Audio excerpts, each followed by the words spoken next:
And debate news బెంచ్కి స్వాగతం. యుద్ధ తంత్రం మారిపోయింది. మొన్న పహల్గామ్ ఇన్సిడెంట్ తర్వాత భారత్ పాకిస్తాన్ మీద చేసినటువంటి యుద్ధం ఒక ఎత్తు అయితే, అదే సందర్భంలో పాకిస్తాన్ యుద్ధ తంత్రాన్ని తిప్పికొట్టినటువంటి తంత్రం మరొకటి. ఇవన్నీ ఒక కాన్సెప్ట్ అయితే, చిన్న దేశాలు కూడా పెద్ద విజయాలు సాధించవచ్చు, శత్రువుని భయపెట్టచ్చు అన్నటువంటి ఒక సరికొత్త యుద్ధ తంత్రం ఇప్పుడు రష్యా ఎదుర్కొంది ఉక్రెయిన్ ద్వారా. చిన్న దేశమే కదా అనుకున్నట్టు ఉక్రెయిన్ చేసినటువంటి ఒక అతిపెద్దదైనటువంటి యుద్ధం ఏకంగా రష్యా లోపల 4000 కిలోమీటర్ల లోపలికి వెళ్ళి అక్కడ డ్రోన్స్తో పేల్చివేసి దాదాపుగా 50-60 వేల కోట్ల విలువైనటువంటి వంతాడు యుద్ధ విమానాలని డ్రోన్లతో కూల్చేసినటువంటి అంశం. వేల కోట్ల రూపాయల విలువైనటువంటి వాటిని కేవలం 45-50 వేల విలువైనటువంటి డ్రోన్లతో కూల్చేసినటువంటి అంశం. ఇది రాబోయేటటువంటి రోజుల్లో కొత్త యుద్ధ వ్యూహాలకు కారణమవుతోందా? ఇప్పుడు యుద్ధం నేర్పుతున్న పాఠం ఏంటి? ఈ అంశానికి సంబంధించి మాట్లాడేందుకు ప్రస్తుతం మనతో పాటు ఉన్నారు మన భారత ఆర్మీలో పనిచేసినటువంటి రిటైర్డ్ అధికారి మేజర్ శ్రీనివాస్ గారు. నమస్తే అండి. నమస్తే అండి. నమస్తే. ఈ డ్రోన్ల వ్యవహారం మొన్న కూడా చూసాం. వందలాది డ్రోన్లని భారతదేశం మీదకి పాకిస్తాన్ పంపించింది. భారతదేశం దాన్ని తిప్పికొట్టింది. అయితే అంతర్గతంగా కూడా మన దగ్గర డ్రోన్స్ ఉంటున్నాయి. లైక్ పెళ్ళిళ్ళకి, పేరంటాలకి ఇవన్నీ కూడా వాడుతున్నాం డ్రోన్స్. ఈ డ్రోన్స్ ఇట్లాంటి ఆపరేషన్స్కి పనికొస్తాయా? అంటే first of all long range లో ట్రావెల్ చేసినటువంటి డ్రోన్స్ ఏదైతే ఉన్నాయో అవి ఈ యుద్ధ పరమైనటువంటి అవసరాలకు ఉపయోగపడతాయి. అదేవిధంగా దాంతోపాటు ప్రెసిషన్ అటాక్ చేయగలిగినటువంటి దానికి ఆర్టిఫిషియల్ ఇంటెలిజెన్స్ అనేటువంటిది అటాచ్ చేసి ఉండాలి. అలాగే పేలోడ్ క్యారియర్స్ కెపాసిటీ అనేటువంటిది కూడా ఉండాలి. ఇవన్నీ కూడా కలిసినప్పుడు మనం యుద్ధంలో ఇలాంటి ఉపయోగించవచ్చు. కానీ మనం సివిల్ అవసరాల కోసం ఉపయోగించేటువంటి జనరల్ గా మీరు చూస్తూ ఉంటారా, కెమెరా ఫిట్ చేసి ఇలాంటివి అనేటువంటిది అది నార్మల్ సివిలియన్ యూస్ కోసం ఉండేటువంటివండి. దాని ద్వారా థ్రెట్ అయితే ఉంది కానీ యుద్ధంలో నష్టాన్ని కలిగించేటువంటి థ్రెట్ అయితే ఉండదు. But definitely those are also dangerous. అంటే ఏదైనా చిన్న చిన్న అటాక్స్ చేయాలన్నా, లేదా ఏదైనా ఒక వస్తువుని జార విడిచి దాని ద్వారా పేలుళ్ళు సృష్టించాలి లేదా విధ్వంసం సృష్టించాలన్నప్పుడు those are also can be destructive అండి. But not as we discussed like Ukraine Russia మీద దాడి చేసినటువంటి విధ్వంసాన్ని అయితే ఈ నార్మల్ డ్రోన్స్ సృష్టించలేవండి. రైట్. అదే అంటే మనకి ఇక్కడ మన దేశంలో దేశద్రోహులు కనీసం ఒక 5% 10% ఉన్నట్టున్నారు. ఎందుకంటే ఇక్కడే భారత సైన్యం చేసేదాన్ని విమర్శిస్తుంటాం. ఇవన్నీ ఒక ఎత్తు. ఏకంగా పాకిస్తాన్తో సంబంధాలే పెట్టుకుని నడుపుతున్నారు. ఇక్కడే ఆయుధాలు తయారు చేసే వాళ్ళు కూడా ఉన్నారు కదా. చివరికి యూట్యూబ్లు చూసినోడు కూడా మన విజయనగరంలో దొరికినోడిని చూసాం. ఏకంగా ఇట్లాంటి దేశద్రోహులకి చిన్నపాటి బాంబుల్ని తయారు చేసి వదిలేవాడు. ఐఈడీలు ఇట్లాంటి తయారు చేయడం నేర్చేసుకుంటున్నారు కదా వీళ్ళు. ఇట్లాంటి ఏమన్నా పెట్టి డ్రోన్స్ని కనుక పంపిస్తే మన దగ్గర ఉన్న సైనిక స్థావరాలకి ఎయిర్ డిఫెన్స్ సిస్టమ్స్ ఉంటాయా వీటిని నిరోధించడానికి? ఖచ్చితంగా అండి. ఖచ్చితంగా. ఇప్పుడు ఈరోజు పాకిస్తాన్ ఆపరేషన్ సింధూర్లో పాకిస్తాన్ చేసినటువంటి ప్రయత్నాలను అంతా మనం ఖచ్చితంగా తిప్పికొట్టాము అంటే మన air defence system so strong. అంటే ఒక్క చిన్న డ్రోన్ ని కూడా మనం ఎంటర్ కానివ్వకుండా మనం న్యూట్రలైజ్ చేయగలిగామండి. వాటిని చాలా చక్కగా న్యూట్రలైజ్ చేయగలిగాం. కాబట్టి ఇలాంటి థ్రెట్స్ అనేటువంటివి ఉంటాయి. దీన్ని ప్రొయాక్టివ్గా మనం యాక్షన్స్ అనేటువంటివి తీసుకుంటాం. అలాగే ఆ యొక్క ఎయిర్ డిఫెన్స్ సిస్టమ్ ఏదైతే ఉందో ఆ సిస్టమ్ని చాలా చక్కగా మనకి ప్రొయాక్టివ్గా ఇన్ఫర్మేషన్ ఇచ్చేటువంటిది, అలాగే మనకి అలర్ట్ చేసేటువంటివి ఇవన్నీ కూడా మన దగ్గర ఉన్నాయి. సో వీఆర్ 100% ఏమంటారు రెడీగా ఉన్నామండి. ఇటువంటి థ్రెట్స్ ఏదైతే ఉన్నాయో ఈ థ్రెట్స్ అన్నింటికి కూడా వీఆర్ రెడీ. ఎందుకంటే ఖచ్చితంగా ఎనిమి అనేటువంటి వాళ్ళు కేవలం ఎక్స్టర్నల్ గానే వస్తారు అనేటువంటిది ఏమీ గ్యారంటీ లేదు. Internal enemies are also there. మనకి లెఫ్ట్ వింగ్ ఆర్గనైజేషన్స్ ఎక్స్ట్రీమిజం అనేటువంటిది భారతదేశంలో ఆల్రెడీ ఉంది. మనకు ఆ రెడ్ కారిడార్ కనుక మీరు చూసుకున్నట్లయితే అక్కడ వెస్ట్ బెంగాల్ దగ్గర నుంచి ఇటు మహారాష్ట్ర వరకు ఉన్నటువంటి వెస్ట్ బెంగాల్, ఛత్తీస్గఢ్, మధ్యప్రదేశ్ అండ్ జార్ఖండ్, బీహార్, ఒరిస్సా, ఆంధ్రప్రదేశ్, తెలంగాణలో ఉన్నటువంటి northern Telangana part and Maharashtra ఇదంతా కూడా మనం రెడ్ కారిడార్ గా తీసుకుంటున్నాం. ఇక్కడ కూడా ఇలాంటి టెక్నాలజీ గనక మనకి లెఫ్ట్ వింగ్ ఎక్స్ట్రీమిస్టుల యొక్క చేతిలో గనక వెళ్ళినట్లయితే అది కూడా ఒక ఇంటర్నల్ థ్రెట్ గా మారుతుంది. That is one problem. Second thing ఏంటి అంటే మీరన్నట్టు ఈ స్లీపర్ సెల్స్ గా పనిచేస్తున్నటువంటి వాళ్ళు, లేకపోతే ఏజెంట్లుగా మారినటువంటి వాళ్ళు, ఇటువంటి వాళ్ళు మన దేశ భద్రతకి ఇంత హాని కలిగించగలిగినప్పుడు, ఈ బీహార్‌లో చూడండి. బీహార్‌లో వాళ్ళు ఈజీగా నాటు తుపాకులు తయారు చేస్తూ ఉంటారు. లేదా కడప బాంబులంటారు. కడప ఏరియాలో బాంబులు, నాటు బాంబులు తయారు చేస్తూ ఉంటారు. సో, ఈ విధంగా మనకి డ్రోన్స్ ద్వారా కూడా విధ్వంసాన్ని సృష్టించేటువంటి అవకాశం ఉంది. But we are prepared to face all those things. ఇవన్నీ కూడా సెక్యూరిటీ అసెస్‌మెంట్, సెక్యూరిటీ థ్రెట్స్ అనేటువంటివి చేయడం జరిగింది. దాంతో పాటు దానికి తగినటువంటి భద్రతాపరమైనటువంటి ఆహ్, చర్యలు ఏదైతే ఉంటాయో అవి ప్రొయాక్టివ్‌గా 100% మనం చేపడతామండి. ఇక్కడ యుద్ధం ప్రారంభమైంది 3 రోజుల్లో ముగిసింది. అవును. పాకిస్తాన్ వచ్చేటప్పటికినేమో మేమే గెలిచాం అని చెప్పుకుంటోంది. అదే సందర్భంలో పాకిస్తాన్ అడిగితే యుద్ధం ఆపాము అని భారత్ చెప్తుంటే, ఇద్దరిని హ్మ్. బెదిరించి నేను దారికి తెచ్చానని ట్రంప్ చెప్తున్నాడు. అవునండి. ఇక్కడ దీంట్లో ఎవరిది తప్పు, ఎవరిది right? Definitely we can see that అక్కడ రిజల్ట్ చూద్దామండి. ఫస్ట్ ఇది సైకలాజికల్ వార్‌ఫేర్‌లో భాగంగా, అలాగే వాళ్ళకున్నటువంటి ఫ్యూచర్ నీడ్స్ రిక్వైర్‌మెంట్ ఆధారంగా పాకిస్తాన్ మేము నెగ్గామని వాళ్ళు చెప్పుకోవచ్చు. బట్ అక్కడ జరిగినటువంటి డ్యామేజెస్ ఏదైతే ఉన్నాయో, ఆ డ్యామేజెస్ మనం క్లియర్‌గా చూపించగలిగాము. ఆ యొక్క ఎయిర్ డ్రోన్స్, ఎయిర్ బేసిస్‌లో జరిగినటువంటి డిస్ట్రక్షన్ గాని, ఏదైనా సరే మనం చూపించగలిగాం. చాలా ఖచ్చితంగా చూపించగలిగాం. అండ్ రెండోది ఏంటి అంటే, ఈ యొక్క ఎంటైర్ ఎపిసోడ్‌లో మనం కొన్ని జెట్‌లను కోల్పోయాము అనేటువంటి విషయాన్ని కూడా మనకి చీఫ్ ఆఫ్ డిఫెన్స్ స్టాఫ్ ప్రకటించడం అనేటువంటిది చాలా మందికి దిగ్భ్రాంతిని గురి చేసి ఉంటుంది. కానీ ఇక్కడ అర్థం చేసుకోవాల్సినటువంటి విషయం ఏంటి అంటే, అక్కడ కోల్పోవడం అనేటువంటిది is part of war game. It is part of war game అండి. ఎందుకంటే యుద్ధం అంటూ జరిగినప్పుడు ఏ దేశం చూడండి, ఇప్పుడు మీరు చూడండి రష్యా, ఉక్రెయిన్ గురించి మనం మాట్లాడుకుంటున్నప్పుడు అక్కడ రష్యా కూడా అన్ని వేల కోట్ల 40 యుద్ధ విమానాలు జెట్స్‌ని వాళ్ళు కోల్పోవడం అనేటువంటిది మామూలు విషయం కాదండి అది. సో, యుద్ధం అంటూ ప్రారంభమైతే నష్టం అనేటువంటిది 2 వైపులా జరుగుతది. అదే విధంగా ఈ వెనకాల ఉండేటువంటి ఎక్స్‌పెక్టేషన్స్ ఉంటాయి. ఆమ్ జనత అంటామండి. మన యొక్క ఈ జనరల్ పబ్లిక్ ఎవరైతే ఉన్నారో, ఈ జనరల్ పబ్లిక్‌కి కొన్ని ఎక్స్‌పెక్టేషన్స్ ఉంటాయి. ఒక క్రికెట్ మ్యాచ్ ఆడితేనే మనం పాకిస్తాన్ చేతిలో మనం ఓడిపోవడాన్ని మనం జీర్ణించుకోలేము. ఈ రోజు వరకు అది జరగలేదనుకోండి. కొన్ని సందర్భాలుగా జరిగింది. కానీ మనం ఇండో పాకిస్తాను క్రికెట్ మ్యాచ్ జరిగితేనే దాన్ని యుద్ధంగా ట్రీట్ చేస్తాం. అటువంటి యుద్ధం జరిగినప్పుడు, నిజంగా యుద్ధం జరిగినప్పుడు ఇరు పక్షాలు కూడా జీర్ణించుకోలేవు.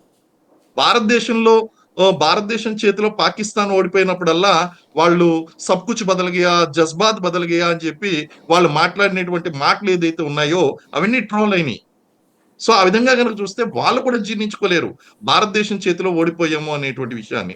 కాబట్టి వాళ్ళేం జేస్తారంటే సైకలాజికల్ వార్‌ఫేర్‌లో భాగంగా వాళ్ళ జనాల దగ్గర వాళ్ళు తల ఎత్తుకునే విధంగా వాళ్ళేం జేస్తారు అంటే, మేము ఏమాత్రం కూడా ఓడిపోలేదు. భారతదేశాన్ని ఓడించామని వాళ్ళు చెప్తారు. మనం విత్ ప్రూఫ్స్ చూపించాం. ఎక్కడెక్కడ ఆ యొక్క ప్రదేశాలు ఏదైతే ఉన్నాయో, ఆ ప్రదేశాలను మనం చాలా క్లియర్‌గా చెప్పగలిగామండి. ఎక్కడైతే ప్రెసిషన్ అటాక్ చేయగలిగామో, అలాగే వాళ్ళ యొక్క కుటుంబీకులు మౌలానా మసూద్ అజార్ యొక్క కుటుంబీకులు చనిపోయినటువంటి ఆ యొక్క ఫోటోలు, ఇవన్నీ కూడా మనం చాలా క్లియర్‌గా చూపించగలిగాం. సర్గోదా ఎయిర్‌పోర్ట్, అలాగే కిరాణా హిల్స్ గురించి, వాటి గురించి కూడా చెప్పడం జరిగిందండి. సో, ఇవన్నీ కూడా మనం చూసుకుంటే గనక 100% మనం విజయం సాధించాం అన్నది వాస్తవం. ఇకపోతే అమెరికా పరిస్థితి దగ్గరికొద్దామండి. అమెరికా ఎప్పుడు కూడా తన యొక్క పెద్దన్న పాత్రను పోషించాలి. తన యొక్క పరువును నిలబెట్టుకోవాలి. నేనే యుద్ధాన్ని ఆపేశాను అనేటువంటి ఆ యొక్క కాన్వాసింగ్‌లో అదున్నది. అందులోనూ ముఖ్యంగా ట్రంప్ గనక విషయం దగ్గర చూసుకుంటే రష్యా మరియు ఉక్రెయిన్ యుద్ధాన్ని కూడా నేను ఆపేస్తాను అని చెప్పి నెగోషియేషన్ స్టార్ట్ చేశాడు. అలాగే ఇక్కడ ఈ 2 కూడా ఆపేసానని చెప్తున్నా అంటే ఆయన ఏదో ఒక రేస్‌లో ఉన్నాడు. ఏదో ఒక ప్రపంచ శాంతి బహుమతి, నోబెల్ శాంతి బహుమతిని పొందాలి అనేటువంటి ఆతృతలో ఆయనున్నాడండి. ఇలాగా ఈ సిట్యుయేషన్‌ని ఎవరి మట్టుకు వాళ్ళు అడ్వాంటేజెస్‌గా మార్చుకోవడానికి ప్రయత్నించడంలో ఈ గందరగోళ పరిస్థితి అనేటువంటిది ఏర్పడింది. ఖచ్చితంగా అక్కడ చీఫ్ ఆఫ్ డిఫెన్స్ స్టాఫ్ ప్రకటించిన విధంగా మన జెట్స్ అనేటువంటివి కొన్ని లాస్ అయ్యాము అనేటువంటి చెప్పాం. అది మనం యాక్సెప్ట్ చేయాలి. ఎందుకంటే అండి, యుద్ధం అంటే ఎప్పుడు కూడా నేను ముందు కూడా గతంలో అనాలిసిస్ చేసినప్పుడు కూడా చెప్పాను. పాకిస్తాన్ మరియు భారత్ యొక్క యుద్ధం గనక జరిగితే 10:3 రేషియోలో లాసెస్ జరుగుతాయి. అక్కడ 10% లాస్ అయితే మన దగ్గర 3% లాస్ అనేటువంటిది ఉంటుంది. అక్కడ 100% లాస్ ఉంటే గనక మన దగ్గర 30% లాస్ అనేటువంటిది ఉంటుంది. So it has to be acceptable. It has to be acceptable. And మనం అనుకునేటువంటి ఆమ్ జనతా జనరల్ పబ్లిక్‌గా మనం ఆలోచించుకునేటువంటి విధానం వేరు. అక్కడ జరిగేటువంటి విషయాలు వేరు. ఇక్కడ యుద్ధానికి సంబంధించి ఆరంభమైంది. ఆ తర్వాతన 3 రోజుల తర్వాత ముగిసింది. ఇక్కడ అసలు అవును. అంశం వల్ల ఏంటంటే పాకిస్తాన్ డీజీసీఏ చెప్తేనే మనం ఆపామని మనం చెప్తున్నాం. అవునండి. దాన్ని డీజీఎంఓ. డీజీఎం దానికి యాహ్! పాకిస్తాన్ ఒప్పుకోవట్లేదు. మరి అవును. ఎవరు చెప్పకుండా ఎందుకు ఆగిపోతుంది? 100% అండి. ఇది ఖచ్చితంగా నంబర్ 1 ఏంటి అంటే we are bound to depending on certain aspects అండి. ప్రెజెంట్ కండిషన్ గనక మనం చూసుకుంటే గ్లోబల్ ఎకనామిక్ సినారియోలో we are not self sufficient. None of the country is self sufficient అండి. ఇటువంటి సినారియోలో మన ఎకనామిక్ డిపెండెన్సీస్ దృష్టిలో పెట్టుకొని ఎవరైనా మన మీద ఒత్తిడి చేస్తే గనక దానికి ఒగ్గవలసినటువంటి అది ఒత్తిడికి ఒగ్గడం అని నేను అనను. బికాస్ మన యొక్క రిక్వైర్మెంట్స్‌ని కూడా మనం దృష్టిలో పెట్టుకోవాలి. అదే సమయంలో అటు పాకిస్తాన్ మీద కూడా ఒత్తిడి తీసుకొనొచ్చారు. రెండోది ఇంకోటి ఏంటి అంటే అక్కడ మీకు కిరాణా హిల్స్‌లోని ఆల్రెడీ న్యూక్లియర్ థ్రెట్ ఇచ్చిందండి మనకి. పాకిస్తాన్ న్యూక్లియర్ థ్రెట్ ఇచ్చింది. అది రెడీగా ఉంది న్యూక్లియర్ వెపన్స్‌ని యూజ్ చేయడానికి. దాన్ని న్యూట్రలైజ్ చేయడం అనేటువంటి చాలా ఇంపార్టెంట్. ఆ విషయంలో మనం 100% సక్సెస్‌ఫుల్ అయ్యాం. అవి గాల్లో లేచే కంటే ముందే వాటిని డీమొబలైజ్ చేయగలిగాం. వాటిని న్యూట్రలైజ్ చేయగలిగామండి. సో ఇది గ్రేట్ సక్సెస్. అయితే ఒకవేళ గనక న్యూక్లియర్ ఏదన్నా మనం దాని మీద డైరెక్ట్‌గా కిరాణా హిల్స్‌లో దాని మీద అటాక్ చేసినా, పాకిస్తాన్ మీద మనం ప్రయోగించినా, వాళ్ళు ప్రయోగించినా, ఈ రాజస్థాన్, గుజరాత్ ఈ బార్డర్ ఏరియాస్ ఏదైతే ఉన్నాయో నెక్స్ట్ 50, 60 ఇయర్స్ గాని, 150 ఇయర్స్ వరకు గాని ఎందుకు పనికి రాకుండా పోతాయండి. సో ఇటువంటి టైంలో పాకిస్తాన్‌ని నాశనం చేయడం అనేటువంటిది ఓన్లీ మన యొక్క ఉద్దేశ్యం కాదండి. అక్కడ ఉగ్రవాదం అనేటువంటిది ఉంది. వాళ్ళు వినడం లేదు. మనకి థ్రెట్ ఇస్తున్నారు. పెరీనియల్ ప్రాబ్లమ్ వస్తుంది. పీఓకేని ఆక్రమించుకున్నారు. ఇయన్నీ కూడా నడిచేటువంటి ప్రాబ్లమ్స్. కానీ దీన్ని సాల్వ్ చేసేటువంటి క్రమంలో మన యొక్క ఓన్ టెరిటరీస్ ఏదైతే ఉన్నాయో వాటికి నష్టం కలిగించేటువంటి పనులు ఏది కూడా చేయదు. అటువంటి సందర్భంలో మనం ఏం చేసామంటే ఒక step వెనక్కేసాం. DGMO, their Director General of Military Operations have called our DGMO and requested. ఆ రిక్వెస్ట్ వల్లనే కాదు దాని వెనకాల కొన్ని ఒత్తిళ్లు కూడా పనిచేసినాయండి. అంటే ఆ ఒత్తిడి అనేటువంటిది అగైన్ ఐయామ్ టెల్లింగ్ అగైన్ ఈ గ్లోబల్ ఎకనామిక్ డిపెండెన్సీ ఏదైతే ఉందో దీన్ని దృష్టిలో పెట్టుకుని కొన్ని ఒత్తిళ్ళకి మనం లొంగవలసి ఉంటుంది. ఈ రోజుల్లో ఏ దేశం యొక్క మాట వినదు. అది వాస్తవం. చెప్పినంత మాత్రాన విందండి. కానీ కొన్ని డిపెండెన్సీస్ ఉంటాయి. ఆ డిపెండెన్సీస్ కారణంగా కొంతవరకు వాళ్ళు వెనక్కి స్టెప్ వేసేటువంటి అవకాశం ఉంది. కారణం ఏంటి అంటే sovereignty. Every country is having a sovereignty. ఆ విషయం దగ్గరికి వచ్చేసరికి నేను చెప్పాను కాబట్టి, అమెరికా చెప్పింది కాబట్టి వెనకడుగు వేసామనేటువంటిది ఏ కంట్రీ కూడా అంగీకరించదండి ప్రెజెంట్ సినారియోలో. సో అక్కడ జరిగినటువంటి సిచ్యువేషన్ కూడా ఎగ్జాక్ట్‌గా అదే. వీళ్ళు ఒక స్టెప్ ముందుకు వేసి మాకు we are in dangerous position. Let us stop and have the talks అనేటువంటిది అది ఒక వాస్తవం. రెండోది ఇటు కొంతవరకు ప్రెషరైజేషన్ అనేటువంటిది కొంతవరకు నడిచింది. దాన్ని కూడా మనం మన సావర్నిటీకి ఎఫెక్ట్ కాకుండా మన యొక్క ఫ్యూచర్ నీడ్స్‌ని దృష్టిలో పెట్టుకొని మనం డెసిషన్ తీసుకోవాల్సి వచ్చిందండి ఆ విషయంలో. రైట్. అంటే దిస్ ఈజ్ యాస్ పర్ ఇక్కడ చెప్పండి. సమస్య ఏంటంటే హ్మ్. యుద్ధంలో విజయం సాధించేటప్పుడు ఎందుకు మధ్యలో ఆపాలి అన్నటువంటి పాయింట్. అంటే పీఓకే స్వాధీనం లాంటి పదాలు వినిపించినాయి. అయితే ప్రభుత్వం అనలేదు. ప్రజల్లో ఒక డిమాండ్ వచ్చేసింది. ఆ టైంలో పీఓకే అవునండి. తీసేసుకుంటారు, ఇంకా కంటిన్యూ అయిపోతుంది ఈ వార్ అన్నటువంటిది. అవునవును. ఇంకొకటి ఇప్పుడు రాహుల్ గాంధీ లాంటి వాళ్ళు ప్రస్తావించేటటువంటిది, ఇందిరాగాంధీ అయితే ఏ ఒత్తిళ్లు పట్టించుకోకుండా ఆ రోజున బంగ్లాదేశ్ విభజన చేసింది, అమెరికా చెప్తే నీకు చేతనేం చేసుకోపోరా అన్నటువంటిది మాట్లాడింది అన్నట్టు. హ్మ్. హ్మ్. హ్మ్. ఈ రెండింటిని కంపేర్ చేస్తే ఎలా చూడాలి? మనకి వార్ అనేటువంటిది మధ్యలో ఆపేయమంటే ఇది ఒక స్ట్రాటజికల్ బ్రేక్ కావచ్చండి. ఎందుకంటే everything cannot be revealed by the defence forces అండి. వాళ్ళ మనసులో ఏముంది, వాళ్ళ ప్లాన్ ఏంది. మరి అది జరిగిన తర్వాత కూడా మనకి రక్షణ శాఖ మంత్రి ఒక మాట అన్నారు. పీఓకేని స్వాధీనం చేసుకోవడం ఖచ్చితం అనేటువంటి ఒక స్టేట్మెంట్ కూడా వచ్చిందండి. సో ఇవన్నీ కూడా మనం ఆలోచించుకుంటే ఇది ఏదైతే ఉందో ఈ యొక్క వార్ సినారియో ఏదైతే ఉందో దీనికి ఒక బ్రేక్ అనేటువంటిది పడింది తప్ప ఇది మనం స్టాప్ అయ్యేమని నేను అనుకోవడం లేదండి. ఖచ్చితంగా దెర్ ఈస్ సంథింగ్ అంటే ఇక్కడ ఏంటి అంటే మనకు ఒక జస్టిఫికేషన్ అవసరం అవుతుంది. జస్టిఫికేషన్ తో పాటు వరల్డ్ కన్సిడరేషన్స్ అనేటువంటివి మనం కాస్త చూసుకోవాల్సి ఉంటుంది. ప్రెజెంట్ సినారియోలో అన్ని దేశాలు ఏకమయ్యి భారతదేశాన్ని అంటే భారతదేశం యొక్క గ్రోత్ ఇష్టపడినటువంటి దేశాలు మన చుట్టూ చాలా ఉన్నాయి. ఆ దేశాలన్నీ కూడా ఏకమయ్యి ఒక్కసారిగా భారతదేశం మీద పడితే ఇప్పుడు చూడండి మనకి ఆపరేషన్ సింధూర్ పూర్తయిన వెంటనే మనకు ఒక న్యూస్ వచ్చింది. ఏంటి అంటే 4వ ఆర్థిక శక్తిగా 5వ ఆర్థిక శక్తిగా ఉన్నటువంటి భారతదేశం 4వ ఆర్థిక శక్తిగా అంటే జపాన్ ని కూడా సర్పాస్ చేసి ముందుకు వెళ్ళాము అనేటువంటి ఒక వార్త వచ్చింది. ఇవన్నీ సాక్రిఫైస్ చేయవలసి ఉంటుందండి. 100% మనం సాక్రిఫైస్ చేయాలి. కారణం ఏంటి అంటే ఫుల్ ప్లెజ్డ్ వార్ సిచ్యువేషన్ కి ఎప్పుడైతే వెళ్ళామో ఖచ్చితంగా మన ఎకనామిక్ సిస్టమ్ అనేటువంటిది ఈ ఫండ్స్ అన్ని కూడా మన రక్షణ రంగం వైపు డైవర్ట్ అయిపోతాయి. అభివృద్ధికి ఖర్చు చేయవలసినటువంటి సొమ్ము అంతా కూడా మన దేశాన్ని కాపాడుకోవడంలోనూ పీఓకేని ఆక్యుపై చేసుకోవడంలోనూ ఖర్చు అయిపోతుంది. అయితే ఇది ఒక ఆత్మ గౌరవానికి సంబంధించినటువంటి అంశము, ఆర్థిక అంశం కాదు. కానీ economic welfare is also very important for a country. భారతదేశము ఇన్ని సంవత్సరాల స్వతంత్రం చూసిన తర్వాత కూడా మనకున్నటువంటి ఇంటర్నల్ అండ్ ఎక్స్టర్నల్ ఛాలెంజెస్ కారణంగా మన డెవలప్మెంట్ అనేటువంటిది చాలా స్లోగా వెళ్తుంది. ఇప్పుడు మనం ముందుకు పుంజుకుంటున్నామండి. ఆర్థిక శక్తిగా ఎదుగుతున్నాం. సో ఈ 4వ ఆర్థిక శక్తిగా ఉన్నటువంటి భారతదేశం 3వ ఆర్థిక శక్తిగా ఎదగాలి అంటే ఖచ్చితంగా కపుల్ ఆఫ్ డికేట్స్ అన్న పట్టొచ్చు. ఎందుకంటే there is a huge gap. ఇలాంటి సినారియోలను అన్నిటిని కూడా మనం దృష్టిలో పెట్టుకుని ప్రజల యొక్క ఆకాంక్షలను మాత్రమే మనం దృష్టిలో పెట్టుకుని ముందుకు వెళ్తే గనక కొంత నష్టాన్ని కూడా చూడవలసి వస్తుందండి. నవేడేస్ కంట్రీస్ వెల్ఫేర్ అంటే కేవలం యుద్ధం మాత్రమే కాదు. ఏముంది అసలు పీఓకేలో అంటే మన సెల్ఫ్ రెస్పెక్ట్ ఉంది. బట్ ఎకనామిక్ పరంగా చూసుకున్నా వేరే పరంగా చూసుకున్నా సరే మనం ఇంకా ప్రయారిటీ ఇవ్వాల్సినటువంటి అంశాలు చాలా ఉన్నాయి. కాబట్టి దేనికైనా సరే ఒక సమయము సందర్భము అనేటువంటిది చాలా ముఖ్యం. మనం ఎమోషన్స్ తో గనక ముందుకు వెళ్ళినట్లయితే ఫస్ట్ వరల్డ్ వార్ లో ఏం జరిగింది, సెకండ్ వరల్డ్ వార్ లో ఏం జరిగింది, అలాంటి పరిస్థితులే ప్రపంచ దేశాలు ఎదుర్కోవాల్సి వస్తాయి. That time countries were more emotional rather than these economic development or welfare oriented. Nowadays the countries are more welfareistic countries. వాళ్ళ యొక్క డెవలప్మెంట్ మీద ఫోకస్ చేస్తున్నారు. పాకిస్తాన్ లాంటి దేశాలు తీసేయండి. డెఫినెట్లీ మన భారతదేశం లాంటి అభివృద్ధి చెందుతూ ఉన్నటువంటి దేశాలు ఖచ్చితంగా rather than emotions we are carrying out the welfare is the major priority.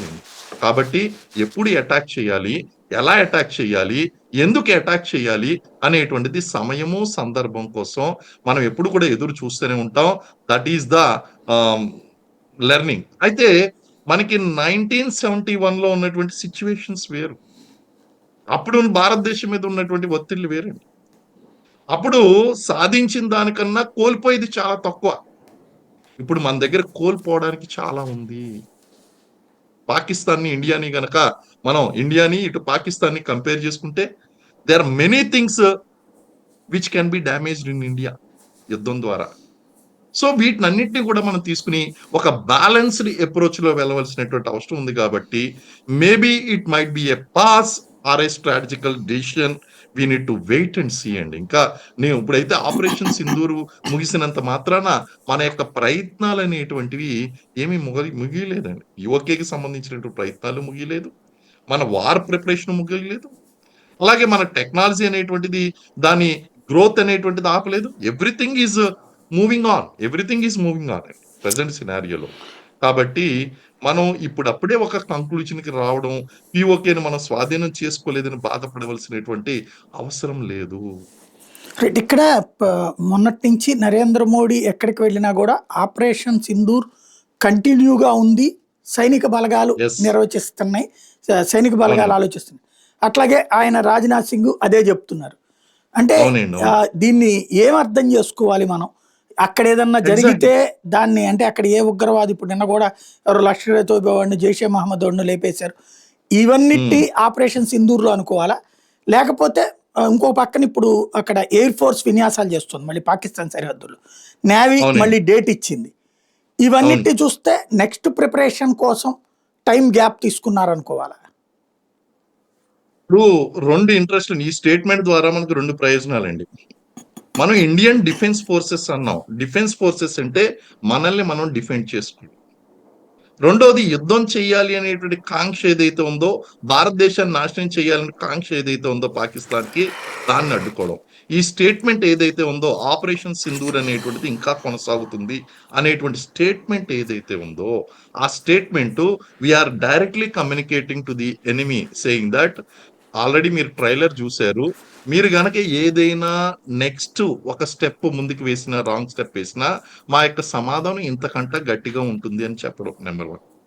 Number 2 ఇప్పుడు ఈ కొంతమంది ఉగ్రవాదుల్ని మట్టు పెట్టడం ఏదైతే ఉందో, that is a part of operation only కొనసాగుతుంది. ఇట్స్ ఎ కంటిన్యూయస్ ప్రాసెస్ అండి. ఒకసారి మనం ఆపరేషన్ సింధూర్ అనేటువంటి స్టార్ట్ చేసాం. దాన్ని క్లోజ్ చేయలేదు. మన ప్రిపరేషన్ నడుస్తుంది. అలాగే ప్రధానమంత్రి చెప్పారు, రక్షణ శాఖ మంత్రి చెప్పారు.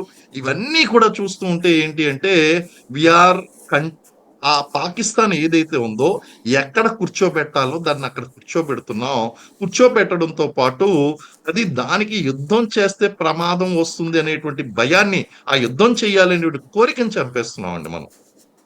సో, ఓ రకంగా చెప్పాలి అంటే, మనకి నిజమైనటువంటి యుద్ధం చేసిన దానికన్నా, ఆపరేషన్ సింధూర్ ద్వారానే మనకి ఎక్కువ ప్రయోజనం చేకూరుతుందని నేను భావిస్తున్నానండి.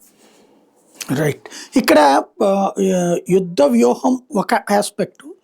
పాకిస్తాన్‌కి వచ్చేటప్పటికి అంటే మనకి ఇజ్రాయెలు పాలస్తీనా తరహాలో హ్మ్. ఒక రెగ్యులర్ ప్రాసెస్ కిందకి మారుతుందా? అంటే పాలస్తీనాలో వాస్తవంగా ప్రభుత్వం ఉండదు అక్కడ. తీవ్రవాదులే అవును. నడిపిస్తుంటారు హమాస్ వాళ్ళే. వాళ్ళెళ్ళి అవును. అకస్మాత్తుగా ఇజ్రాయెల్ మీద ఏదో అటాక్ చేస్తారు. లేదా అవును. లెబనాన్ నుంచి హెజ్బుల్లా వాళ్ళు, యెమెన్ నుంచి హౌతీలో ఏదో చేస్తారు. వీళ్ళెళ్ళి దాడులు చేస్తా ఉంటారు. అవును. అట్లాగా ఇక్కడ జరుగుతా ఉంటదనుకోవాలా? ఎందుకంటే పాకిస్తాన్‌లో ఇప్పటికి గూడా సేమ్ గవర్నమెంట్ కంటే గూడా తీవ్రవాదులే అవును. పవర్‌ఫుల్. అవునండి. ఇదివరకు అవును. మనం ఏంటి ఏ సర్జికల్ స్ట్రైకో చేసాం టెర్రరిస్టు అటాక్ అప్పుడు అది గూడా అవును. ఈ ప్రభుత్వం వచ్చేక తర్వాత. ఇప్పుడు అవును. అది గనక కంటిన్యూగా ఉంటది. మిస్సైల్ అటాక్సే ఉంటాయి.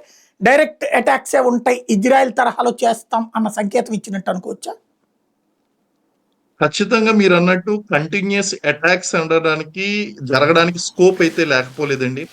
కానీ అదే గనక జరిగితే we will not be quiet. At the same time we have given lot of messages అండి ఆపరేషన్ సింధూర్ ద్వారా. ఇప్పుడు ఇజ్రాయెల్ పాలస్తీనాకు మధ్య జరిగినట్టుగానే ఏదో ఒక మిసైల్ అటాక్ చేసో ఏదో చేస్తే గనక ఖచ్చితంగా పీఓకేని స్వాధీనం చేసుకోవడం అనేటువంటిది అప్పుడు జరుగుతుంది. రెండోది ఏంటి అంటే పాకిస్తాన్‌కి మళ్ళీ బుద్ధి చెప్పడం అనేటువంటిది జరుగుతుందండి. కాబట్టి ఈ కంటిన్యూయస్ ప్రాసెస్ అనేటువంటిది జరగకపోవచ్చు. ఓ పాలస్తీనాకి, ఇజ్రాయెల్‌కి జరిగినట్టు పాకిస్తాన్‌కి, ఇండియాకి మధ్యన జరగదు. ఎందుకంటే ఇంకొకసారి గనక ఒక రాంగ్ స్టెప్ చేస్తే గనక దీనికన్నా భారీ స్థాయిలో ప్రతిస్పందించడం అనేటువంటిది జరుగుతుంది. అది ఖచ్చితంగా ఇండియన్ సైడ్ నుంచి జరుగుతుందండి. స్థాయి పెంచుకుంటూ వెళ్ళడం అనేటువంటిది ఖచ్చితంగా జరుగుతుంది. కాబట్టి ఆ ప్రాక్సీ వార్‌ని మనం మీరొకటి ఆలోచించండి. మనం 1970, 80, 90లో ఉన్నటువంటి ప్రాక్సీ వార్ కండిషన్స్ ఏదైతే ఉన్నాయో, అది మిసైల్ అటాక్ కాదు గానీ, militant attacks, continuous militant attacks, continuous infiltration, continuous damages to the Indian property ఇవన్నీ గూడా చూసుకుంటే గనక, ఇవన్నీ కూడా జరిగినియి 2000 తర్వాత మనకి ఎస్పెషల్లీ ఆర్టికల్ 370 రద్దు తర్వాత. సినారియో టోటల్లీ చేంజ్ అయిపోయింది. సో, మనం ఇలాంటి కంటిన్యూయస్ ప్రాక్సీ వార్ వచ్చేటువంటి సిట్యుయేషన్‌ని ఫేస్ చేయడానికి మన దగ్గర ప్లాన్స్ అనేటువంటివి సిద్ధంగా ఉన్నాయి. అందుకే మన వాళ్ళేమన్నారంటే, ఒకప్పుడు భారతదేశం వేరు, 2025లో ఉన్నటువంటి భారతదేశం వేరు అని చెప్పడానికి గల కారణం ఏంటి అంటే, మనం we will not let that continue. Pakistan keep on attacking అది అటాక్ చేసినప్పుడల్లా మళ్ళీ మనం అటాక్ చేసి సైలెంట్‌గా ఉండడం అనేటువంటిది జరిగేటువంటి అవకాశం లేదు. ఈసారి ఖచ్చితంగా now we can tell very clearly to America. చూడు నాయనా నువ్వు చెప్పావు. నీ మాట విన్నాం. నీకు గౌరవం ఇచ్చాం. ఫస్ట్ ఆఫ్ ఆల్ మనం యాక్సెప్టే చేయలేదు దాన్ని. సరే అనుకుందాం. చెప్పేటువంటి స్కోప్ ఉంది మనకి. రెండోది DGMO called. You have called us and informed us let us have a break for operation Sindoor. మేము ఆపాము. ఆపిన తర్వాత మళ్ళీ నీ బుద్ధిని చూపించావు కాబట్టి we need not to tolerate this incident అని చెప్పి వాళ్ళ మీద 100% మనం అటాక్ చేయడానికి ఒక మోరల్ గ్రౌండ్ అనేటువంటిది దొరుకుతుందండి. ఈరోజు అటాక్ చేయడం ఇంపార్టెంట్ కాదు. మోరల్ గ్రౌండ్ అనేటువంటిది చాలా ఇంపార్టెంట్. ఎందుకంటే ప్రపంచ దేశాలు ఇన్వాల్వ్ అయ్యేటువంటి అవకాశం చాలా స్పష్టంగా ఉంది. అలాగే మొన్న కూడా మనం చూసాం. కొన్ని కంట్రీస్ డైరెక్ట్ గాను, ఇండైరెక్ట్ గాను పాకిస్తాన్‌కి సపోర్ట్ చేసాయి. అలా భారతదేశానికి కూడా కొన్ని సపోర్ట్ చేసాయండి. సో, ఆ విధంగా గనక చూసుకుంటే గనక moral grounds are very important. ఈ యాస్పెక్ట్‌ని దృష్టిలో పెట్టుకొని ఇజ్రాయెల్‌కి, పాలస్తీనాకి మధ్య జరుగుతున్నటువంటి ఈ ప్రాక్సీ వార్‌కి కైండ్ ఆఫ్ ఎ సిట్యుయేషను రాకపోవచ్చండి బహుశా. రైట్. ఒకటి ఇక్కడ పాకిస్తాన్‌కి సంబంధించి ఇవాల్టికి కూడా అంటే ఈ ఇన్సిడెంట్ అంతా అయ్యాక, ఓ పక్కన హ్మ్. మతం అడిగి హత్యలు చేయించింది. ఆ తర్వాతన మనం కొట్టిన దెబ్బ తర్వాతన అమెరికా జోక్యం చేసుకొని, ఇద్దరికీ ఆంక్షలు పెడతామని భయపెట్టానని చెప్పింది. అది ఒక ఎత్తయితే, ఇద్దరికీ సాయం చేస్తానంటూ ఇప్పుడు ఏడీఏబీ కావచ్చు, లేకపోతే ప్రపంచ బ్యాంక్ కావచ్చు, ఐఎంఎఫ్ నుంచి విపరీతంగా హ్మ్. పాకిస్తాన్‌కి లోన్స్ వస్తున్నాయి. అంటే అవునండి. అవును. పాకిస్తాన్‌ని మళ్ళీ ఆర్థిక పరిపుష్టం చేయడం ద్వారా భారత్‌కి చెక్ పెట్టే కుట్ర ఏమైనా జరుగుతోందనుకోవాలా? 100% మీరు కరెక్ట్ లైన్స్‌లో అడిగారండి. అదే జరుగుతుంది. రీజన్ ఏంటి అంటే ఆపరేషన్ సింధూర్ ఆన్‌లోనే ఉంది. ఐఎంఎఫ్‌లో మనం ఆ యొక్క వనరులు ఏదైతే ఉందో పాకిస్తాన్‌కి ఇవ్వాల్సినటువంటి అప్పును ఆపకుండా మనం ప్రయత్నించాం. ప్రయత్నించినప్పటికీ కూడా దాన్ని సర్పాస్ చేస్తూ వాళ్ళు పాకిస్తాన్‌కి సపోర్ట్ చేయడం అనేది కనిపిస్తుందండి. ఈ రోజు గనక చూస్తే అక్కడ నాటో దళాలు మనకి చిన్న కంట్రీ అండి. Very small country Ukraine country. అది ఇంతలా సస్టైన్ అవుతుంది అంటే అటు నాటో దళాలనేటువంటివి సపోర్ట్ చేయడం. అలాగే అమెరికా యొక్క సపోర్ట్ ఉండడం. అమెరికా ఎప్పుడు కూడా ఇక్కడ ఏం చేస్తుంది అంటే 2 పిల్లులు దెబ్బలాడుకుని కోతి లాభపడినట్టు ఇండియా, పాకిస్తాన్ దెబ్బలాడుకుంటే అమెరికా లాభపడదామని చూస్తుంది. ఖచ్చితంగా మన యొక్క ప్రాబ్లమ్ ఇండియాని కంట్రోల్ చేయడం కోసం అమెరికా పాకిస్తాన్‌ని ఉపయోగిస్తుంది. దాన్ని బలోపేతం చేస్తుంది. దాన్ని రెచ్చగొడుతుంది. కానీ వాళ్ళకి కూడా అక్కడ కావాల్సింది కంట్రీస్ వెల్‌ఫేర్ ముఖ్యం కాదు. వాళ్ళకి మతం మౌఢ్యం అనేటువంటిది ముఖ్యం. ఆర్మీ సుప్రిమసీ అనేటువంటిది ముఖ్యం. జనరల్ పబ్లిక్ అనేటువంటి వాళ్ళు రాచరికం పేరుతో ఈ మిలిటరీ ఆఫీసర్స్ ఎవరైతే ఉన్నారో, ఈ సీనియర్ ఆఫీసర్సు వీళ్ళందరూ కూడా వాళ్ళు చాలా గ్యాప్ ఉందండి. జనరల్ పబ్లిక్‌కి వాళ్ళకి చాలా గ్యాప్ ఉంది. వాళ్ళు ఒక రాచరిక వ్యవస్థను అనుభవిస్తూ అక్కడ ఉన్నటువంటి జనరల్ పబ్లిక్‌ని పిచ్చోల్ని చేస్తున్నారు పాకిస్తాన్‌లో ఉన్నటువంటి వాళ్ళు. సో, ఆ విధంగా గనక చూస్తే ఖచ్చితంగా అమెరికా అనేటువంటిది భారతదేశానికి చెక్ పెట్టడం కోసం పాకిస్తాన్‌కి సపోర్ట్ చేస్తుందనేటువంటిది వాస్తవం. అందుగురించే ఈ యొక్క మాటలు ఒకలా ఉన్నాయి. చేతలు ఒకలా ఉన్నాయి. ప్రపంచవ్యాప్తంగా ఒక్క భారతదేశం విషయంలోనే కాదు. అమెరికా చేస్తున్నటువంటి ప్రతి పని కూడా అది ఇండైరెక్ట్‌గా ఆ విధంగా వాళ్ళకి ఏ విధంగా అడ్వాంటేజెస్‌గా మారాలి అనేటువంటి ఉద్దేశ్యంతోనే వాళ్ళు యాక్షన్స్ తీసుకోవడం అనేటువంటిది జరుగుతుందండి. కాబట్టి ఇక్కడ మనం చూసుకున్నట్లయితే పాకిస్తాన్‌ని సపోర్ట్ చేస్తుంది. ఇటు చైనా సపోర్ట్ చేస్తుంది. అటు అమెరికా సపోర్ట్ చేస్తుంది. భారతదేశంతో స్నేహాన్ని నటిస్తున్నాయి మళ్ళీ. ఇది ఇక్కడ జరుగుతుంది. రైట్. ఫైనల్‌గా ఒకటి చెప్పండి. రష్యా అధ్యక్షుడు పుతిన్‌కి నిన్న ట్రంప్ ఫోన్ చేశాడు. మొన్న హ్మ్. ఇన్సిడెంట్ తర్వాత, ఉక్రెయిన్ ఇన్సిడెంట్ తర్వాతన. చేసి అవునండి. ప్రతీకారాలు ఇట్లాంటియొద్దు, జరిగినయేదో హ్మ్. ప్రశాంతంగా ఉండమంటే, నిర్మోహమాటంగా ప్రతీకారం చాలా స్ట్రాంగ్‌గా ఉంటది. Let us wait and see అని అవును. చెప్పాడట. అంటే తన అటాక్ ఉక్రెయిన్ మీదనే ఉంటుందా? ఇంకొక పెద్ద చర్చ నడుస్తోంది. యూరప్ కంట్రీస్‌ని కూడా టార్గెట్ చేస్తాడు అన్నటువంటిది. అదేమైనా జరిగి ఫ్లేర్ అప్ అయ్యే అవకాశం ఉంటుందా? ఇది జరిగితే గనక there is a chance of third world war అండి. ఎందుకంటే ఉక్రెయిన్‌ని కాన్సంట్రేట్ చేయకుండా నాటో కంట్రీస్‌లో గనక ఏ దేశం ఏ యూరోపియన్ కంట్రీ మీదన్నా సరే ఒకవేళ రష్యా గనక దాడి చేస్తే thought will be A starting ignite for third world war కారణం అవ్వచ్చు. కానీ ప్రెజెంట్ కండిషన్స్‌లో థర్డ్ వరల్డ్ వార్ వచ్చేటువంటి స్కోప్ లేదు. ఎందుకంటే చాలా చోట్ల దీని పట్ల కూడా ఊహాగానాలు నడుస్తున్నాయండి. మూడో ప్రపంచ యుద్ధం వస్తుంది అని చెప్పేసి అంటున్నారు. కానీ as per my assessment and analysis third world వార్‌ని కంట్రోల్ చేయడానికి చాలా ఫ్యాక్టర్స్ ఉన్నాయి. మీరన్నట్టు ఒకవేళ గనక అదర్ దెన్ ఉక్రెయిన్ మీద కాకుండా వేరే కంట్రీస్ మీద గనక దాడి చేసినట్లయితే నాటో ఫ్రెండ్లీ కంట్రీస్ మీద గనక చేసినట్లయితే 100% thought will be a clear cut situation and ignition for third world war. అయితే ఇంకా మనకి వెనకాల కొన్ని ఈ నెగోషియేటింగ్ ఫ్యాక్టర్స్ ఏదైతే ఉన్నాయో, ఆ నెగోషియేటింగ్ ఛానెల్స్ అనేటువంటివి ఓపెన్‌లోనూ ఉన్నాయి. ఇటు అమెరికా కూడా చెప్తుంది రష్యాకి, వద్దు మీరు శాంతి వైపు ఆలోచించండి అని. చైనా మరియు భారతదేశము 2 మిత్ర దేశాలుగా రష్యాని ఏమని కోరుకుంటున్నాయంటే, మీరు సిట్యుయేషన్‌ని ఎస్కలేట్ చేయొద్దు. శాంతి గురించి ఆలోచించండి అని చెప్తున్నారు. కానీ ఈ రోజుల్లో నేను చెప్పినట్టు ఎవ్వరు ఏ కంట్రీ కూడా ఏ కంట్రీ చెప్పిన మాటలను ఆలకించదు. వాళ్ళ యొక్క ఆత్మగౌరవం కోసం ఇప్పుడు సెల్ఫ్ రెస్పెక్ట్ ఖచ్చితంగా అక్కడ 40 యుద్ధ విమానాలనేటువంటి నాశనం అయిందంటే దానికి రిటాలియేషన్ అనేటిది ఖచ్చితంగా చూపిస్తుందండి.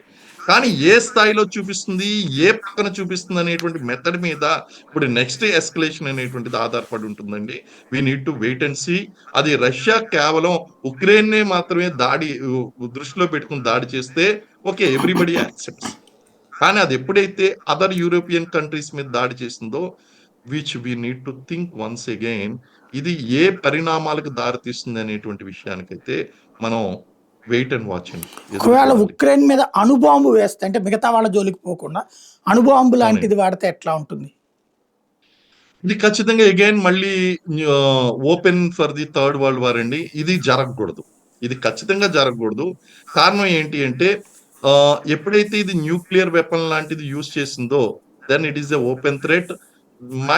There might be some escalation అండి. ఈ ఎస్కలేషను ఈ న్యూక్లియర్ థ్రెట్టే పెద్ద ప్రాబ్లమ్‌గా మారిందండి. ఇప్పుడు ఆల్రెడీ ఏం చేస్తుంది అంటే రష్యా న్యూక్లియర్ థ్రెట్ ఇస్తుందండి. న్యూక్లియర్ థ్రెట్ ఇచ్చింది అంటే దాని చుట్టుపక్కల ఉన్నటువంటి దేశాలకి నష్టం కలుగుతదండి. ఆ నష్టం కలిగినటువంటి దేశాలన్నీ ఇన్వాల్వ్ అవుతాయి. That will lead to another problem. కాబట్టి ఆ ఆప్షన్‌కి రష్యా వెళ్ళకపోవడమే మంచిది. ఒకవేళ ఆ ఆప్షన్‌కి వెళ్తే గనక మళ్ళీ world geopolitical and economic conditions ఏదైతే ఉన్నాయో దాని మీద చాలా బిగ్ ఇంపాక్ట్ పడుతుందండి. Right. Thank you very much అండి. ఇది థాంక్ యూ సార్. పరిస్థితి. Thank you. యుద్ధపరమైనటువంటి వాతావరణాన్ని అంచనా వేసేటప్పుడు సమగ్రత అవగాహన ఉండాలి. భారతదేశం ఖచ్చితంగా విజయాన్ని సాధించింది. ఆ విజయానికి సంబంధించినటువంటి దాని వెనకాల ఉన్నటువంటిది సూక్ష్మం. అది సరిగ్గా అర్థం చేసుకోవాల్సినటువంటి అవసరం అయితే స్పష్టంగా కనబడుతోంది.